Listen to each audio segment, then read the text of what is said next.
Welcome back to Beyond Global Waves, everyone. Today, we're going to do a deep dive into a topic that a lot of you have requested, and that is enshittification. Yeah. It's a term that's been making waves, pun, very much intended, Yeah. and it's something we've all probably experienced out there in the digital world. It is. It's definitely a term that I think captures a feeling a lot of us have about the internet these days. Like something's just off, you know? Exactly, but it's more than just a feeling, right? Yeah. Enshittification won Word of the Year twice, first in 2023 and then again in 2024. So clearly this is resonating with people around the world. For sure. But before we go any further, let's make sure we're all on the same page. Yeah. What exactly is enshittification? So Cory Doctorow, the Yeah. science fiction author who coined the term, he defines it as this process where online platforms start out amazing for users. They offer all these great features, often for free or very cheap, and it feels like a dream. Right. But then Act 2 of the internet tragedy unfolds. What happens? Right. So Act 2 is what Doctorow calls the business squeeze. Once the platform has a huge user base, and once we're all hooked, they start to shift their focus to businesses. Suddenly, it's all about monetizing those users.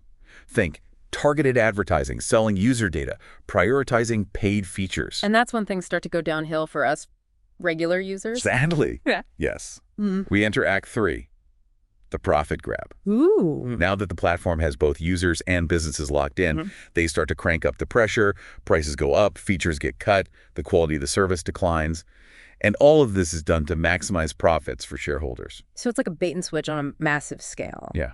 They lure us in with this amazing user-friendly experience.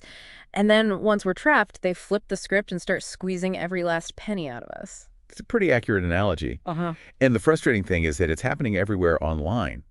Think about Airbnb. Oh, yeah. It started as this cool way to find affordable, unique places to stay.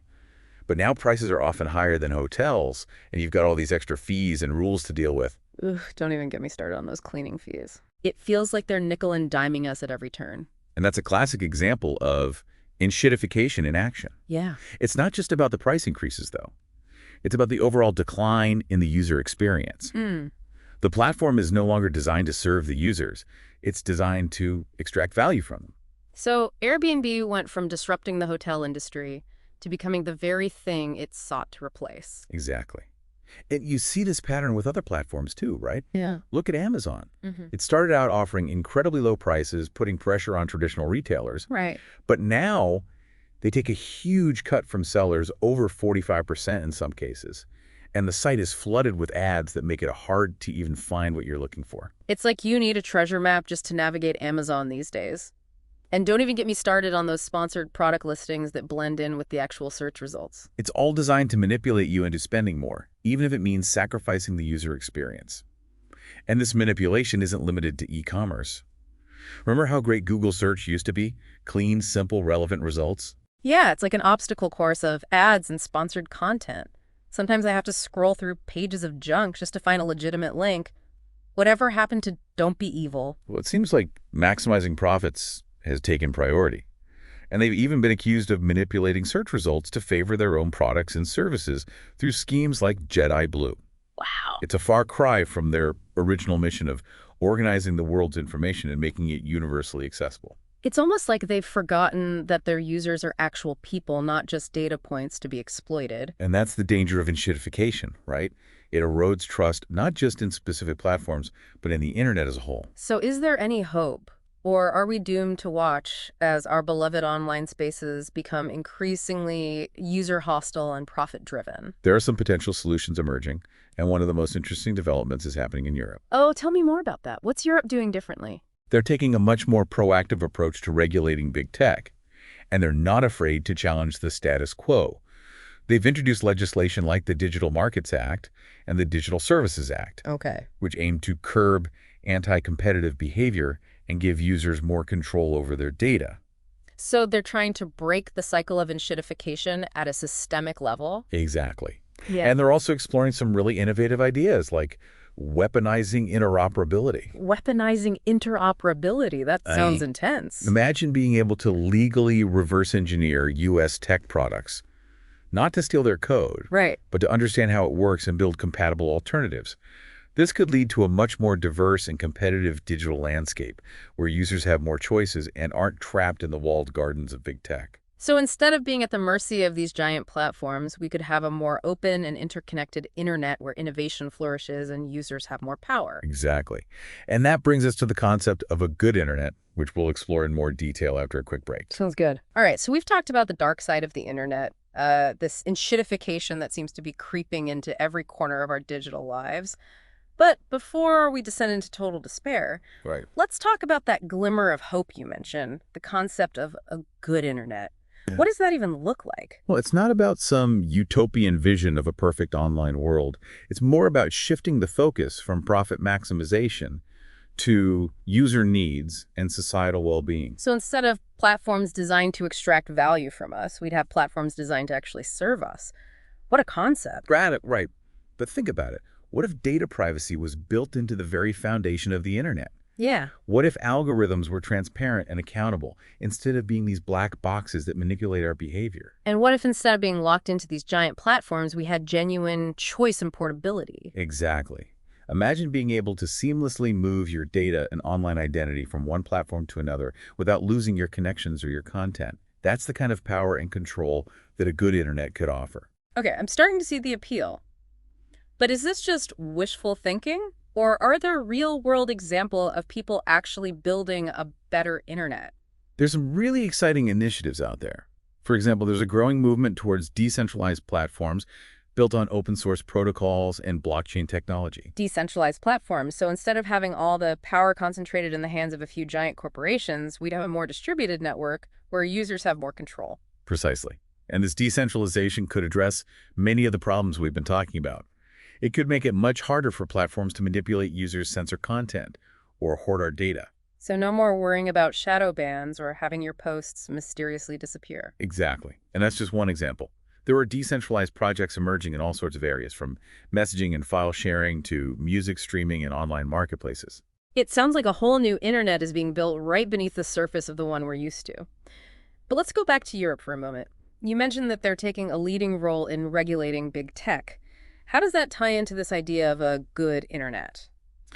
Well, Europe is really pushing the boundaries when it comes to digital rights and regulations. They're not just trying to rein in the excesses of big tech, they're actively trying to create a more equitable and innovative digital landscape. Can you give me some specific examples? What kind of regulations are we talking about? Sure. Take the Digital Markets Act, for instance. It's designed to prevent large online platforms like Google and Amazon from abusing their market power. It could force them to open up their platforms to competitors, allow users to easily switch between services, and stop them from unfairly prioritizing their own products. So no more Jedi Blue shenanigans. That's a good start. Exactly.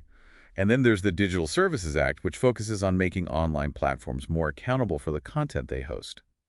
This could have a big impact on how platforms deal with hate speech, misinformation, and illegal content. And how about this weaponizing interoperability idea? What are the implications of that? This is where things get really interesting. The EU is exploring the possibility of legally requiring tech companies to make their products and services interoperable. So basically forcing them to play nice with each other. Exactly. Imagine being able to send messages between different messaging apps or easily switch between social media platforms without losing your contacts and content. This kind of interoperability could revolutionize the digital landscape, creating a much more open and competitive environment. It would be like breaking down the walls of these digital fiefdoms, wouldn't it? But wouldn't that be incredibly difficult to implement? I mean, how do you force these giant tech companies to cooperate? It won't be easy, that's for sure. Right. But the EU is taking this seriously. They're looking at legal frameworks that would require companies to make their interfaces and data formats open and accessible. And they're also exploring ways to incentivize the development of open source alternatives to existing platforms. So it's not just about regulation, but also about fostering a culture of openness and collaboration. Exactly. It's about creating the conditions for a more diverse and vibrant digital ecosystem where innovation flourishes and users have more power and choice. And this is where Europe could really lead the way. They have the regulatory power, the political will, and the creative energy to build a better internet. It's inspiring to think that a different kind of internet is possible, one that's designed to serve humanity rather than exploit it. But let's get back to the present for a moment. You talked about how enshittification is affecting big platforms like Amazon and Google, but how is this trend playing out in other industries? What about things like streaming services, gaming, or even healthcare? Great question. Enshittification is definitely not limited to just a few sectors. It's a pervasive trend that's affecting almost every aspect of our digital lives. Okay, so enshittification isn't just limited to the giants of the tech world. It's spreading like a digital virus, infecting all sorts of industries. What are some of the more surprising places you're seeing this trend pop up? We'll take streaming services, for example. Hmm. Remember when Netflix was the disruptor, offering a vast library of content at an affordable price? Yeah, it felt like such a good deal compared to cable. But then things changed. Once they had us hooked, the price hikes started, and they began cracking down on password sharing. They even introduced an ad-supported tier, which felt like a betrayal to many subscribers. It's like they went from being the cool alternative to becoming just another greedy corporation. That's the enshittification playbook in action. Gain market dominance, then exploit your captive audience. And you see similar patterns in the gaming world. Really, I thought gaming was supposed to be this haven for innovation and creativity. It is. But even there, we're seeing the creeping influence of enshittification. Remember the controversy with the Unity game engine back in 2023? Vaguely refresh my memory. Unity proposed changes to their licensing model that would have drastically increased fees for developers, even retroactively. It was a blatant attempt to squeeze more money out of the very people who create the games we love. So instead of fostering a thriving gaming ecosystem, they were trying to extract as much profit as possible, even if it meant harming the community. Exactly. And it highlights a key point. Enshittification often stems from a short-sighted focus on immediate profits, ignoring the long-term health of the ecosystem. Thankfully, in the case of Unity, there was such a massive backlash from the gaming community that they eventually abandoned their plans. That's a powerful reminder that we as users have a voice and we can make a difference. But are there any examples of industries that have managed to resist this enshittification trend? Or is it just a matter of time before everything gets well enshittified? It's a good question, and honestly, it's hard to say for sure. Yeah. The forces driving enshittification are powerful. The relentless pressure for growth, the dominance of the shareholder value model, the ease with which companies can collect and exploit our data. But there are pockets of resistance, and there are people working hard to create a better digital future. What are some of the things that give you hope? Well, the growing awareness of enshittification is a positive sign. People are starting to recognize the patterns call out bad behavior and demand better. And as we've discussed, there are promising regulatory developments, particularly in Europe, that could help curb the worst excesses of big tech. And what about this idea of a decentralized internet? Could that be the key to escaping enshittification? It certainly has the potential. Imagine a world where our data is truly ours, where algorithms are transparent and accountable, and where we have genuine choice and control over our online experiences. That's a future worth fighting for. It definitely is. So for all the deep divers out there listening, what can we do? How can we help shape a better digital future? First and foremost, stay informed. Pay attention to how platforms are changing, and don't be afraid to speak up when you see something that feels wrong. Support organizations that are fighting for digital rights and a more equitable internet. And explore alternatives. Try out decentralized platforms, support open source projects, and invest in companies that prioritize user needs over profit maximization. So it's about being informed, being vocal, and voting with our wallet. Exactly. Remember, the internet is a constantly evolving landscape. The choices we make today will determine the digital world we inhabit tomorrow. Well said. So let's choose wisely, deep divers. And on that note, we'd love to hear from you. What are your thoughts on enshittification?